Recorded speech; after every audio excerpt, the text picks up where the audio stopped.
সেদিন দেবরাজ সেদিন গৌতম মুনি বললেন যেদিন ঘাটের পরে দয়াল রাম আসবে এই রামের চরণে ধুলাই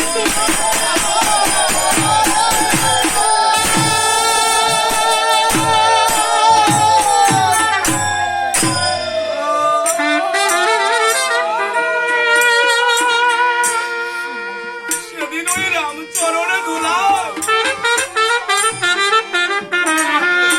পাশানি দেহ কাটা বাড়বে দেবে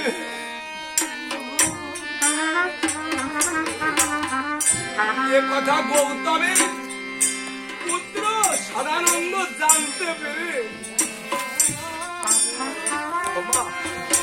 এই জগতের বুকে একমাত্র পুত্র পারে পিতা মাতাকে নরক থেকে পরিত্রাণ দিতে মায়ের কাছে ছুটে গিয়ে বলল ওগো মা তোমার পাশানি থেকে কবে পরিত্রাণ হবে বলে যেদিন ঘাটের